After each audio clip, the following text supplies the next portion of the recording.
Bonjour, c'est Gilles du site boursicoté.com. Voici l'analyse technique des principales paires de devises du marché Forex pour cette journée du vendredi 24 janvier 2014.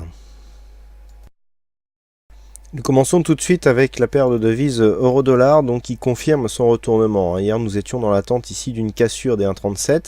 Cette cassure est intervenue aujourd'hui, puisqu'après une phase d'oscillation ici qui est venue valider deux zones horizontales qui étaient déjà connues, a provoqué une cassure ici. Alors on a presque obtenu un contact avec la zone des 1,3744. On s'est arrêté juste en dessous, à 1,37,40.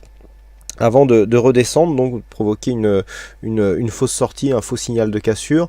On revient ici valider la zone des 1,3680 comme zone de résistance, de support, cette zone qui était précédemment résistance. Donc on confirme ce que je vous indiquais hier, à savoir qu'il y avait une présomption de retournement de tendance. Ce n'était pas encore confirmé hier puisque nous n'avions pas cassé ce point haut significatif. Ça l'est aujourd'hui puisque nous cassons donc ce point haut et donc nous validons ici une zone de résistance précédente comme une zone de support. Donc ici, par rapport à la tendance actuelle, nous avions ici une phase de hausse avec des niveaux de consolidation qui nous donnaient ici un contact sur le retracement des 61,8%. Alors cette zone avait presque été attaquée, on avait des petites attaques comme ça qui ont été lancées mais qui n'ont pas abouti. On avait un quasi épaule tête épaule, j'en ai pas parlé puisqu'on avait des épaules qui étaient encore trop grandes par rapport à la tête pour vraiment valider une telle figure. Cette figure ici nous a donné, on était quasiment sur un triple bottom. On est venu ici valider une phase de hausse très significative avec ici une stabilisation avec des points au-dessus de cette zone de point haut. Donc on a ici cette séquence phase de hausse, consolidation, on voit d'ailleurs que du point de vue de la dynamique on était c'était assez peu dynamique, et puis finalement retour donc dans une dynamique qui correspond à la tendance de fond. Alors si on s'éloigne un petit peu, on peut voir que nous étions quand même précédemment dans une phase plutôt haussière. Donc là, je dirais que si on venait ici à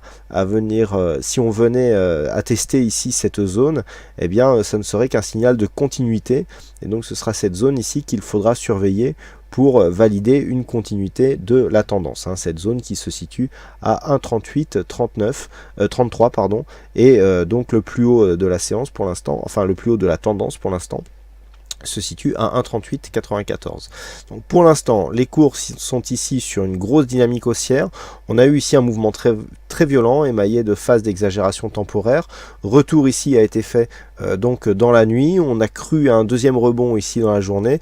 Point du tout, on est redescendu. Donc tout cela nous donne, dans un contexte suracheté, un signal de retournement qui pourrait déboucher ici sur une cassure, voire un retour sur les 1,3630 qui correspond ici à une résistance qui pourrait être testée comme zone de support. Alors 1,3630 n'est pas un objectif obligatoire, on peut très bien revenir ici sur la moyenne mobile 20 exponentielle qui va continuer à monter, mais ce que je voulais dire, c'est que tant qu'on ne revient pas au-delà des 1,3630, la tendance restera haussière sur cet horizon de temps, donc en UT 4 heures, et donc pour une tendance court terme.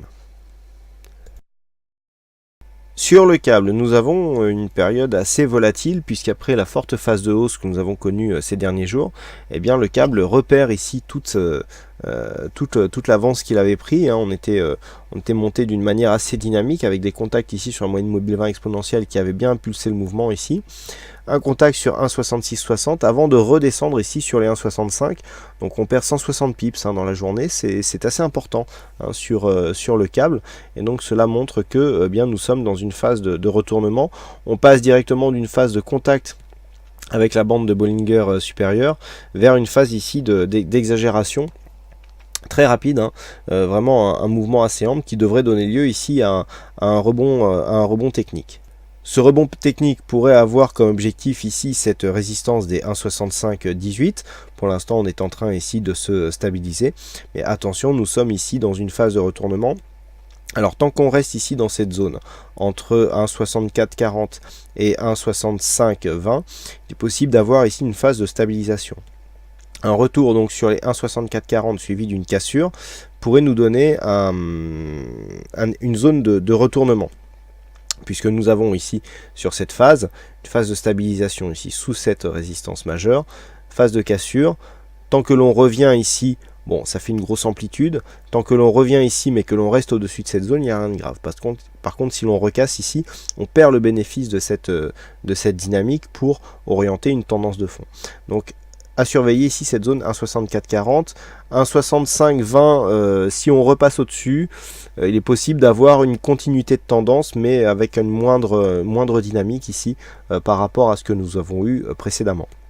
À noter donc la course des indicateurs qui est très baissière, un RSI stochastique donc sont en pleine dynamique, idem pour le MACD. Donc malgré ici une phase d'exagération, il semblerait que le mouvement puisse encore continuer au moins jusqu'à 1,6440. En tout cas, les indicateurs nous montrent que cela est tout à fait possible.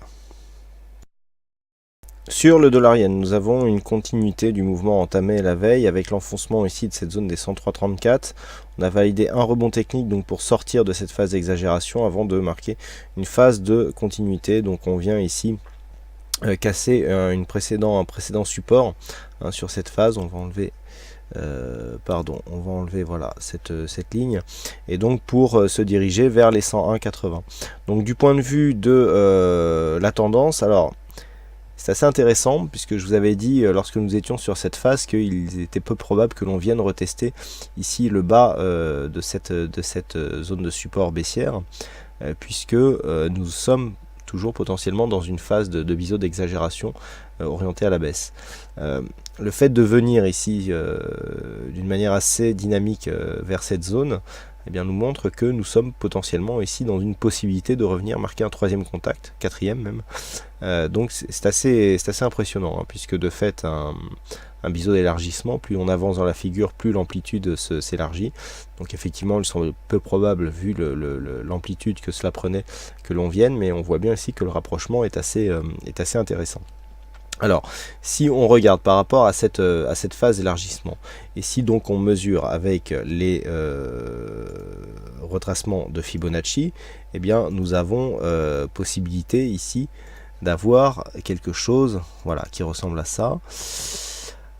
Hop, donc le plus haut est ici. Alors, ce que nous pouvons constater déjà, c'est que quelque part aujourd'hui, et donc en validant ici une rupture des 103,34, eh bien nous avons juste une cassure du niveau 103,44 pardon et 103,34 donc pour la zone support. Nous n'avons qu'une cassure du niveau des 23,6%. On va se rapprocher maintenant qu'on a bien en tête la vue intégrale. Voilà, donc on a validé une cassure de cette zone et nous n'avons fait qu'une validation ici du retracement des 38,2.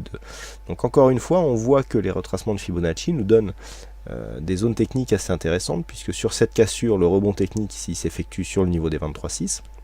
Et sur la deuxième phase de baisse, eh bien on est stoppé net ici par ce retracement des 38,2 et un rebond technique ici qui se met en cours. Donc pour l'instant, nous ne sommes que dans une phase de consolidation. Du point de vue de l'intégralité de la tendance, on est toujours haussier, hein, puisque nous n'avons fait qu'un retracement à 38,2%. Donc ça c'est important, il faut toujours avoir une vue globale de la tendance. Donc là, potentiellement, on est sur une phase où les cours peuvent rebondir, c'est d'ailleurs ce qu'ils commencent à faire.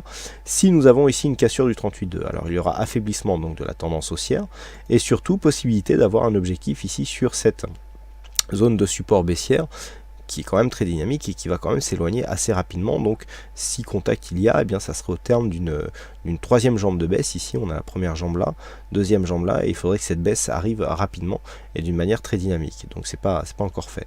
Donc pour l'instant on n'y est pas, on est dans une phase de baisse. On voit que finalement la phase de baisse ne nous emmène ici que sur le 38,2. Donc du point de vue de la tendance moyen terme, il n'y a rien de grave.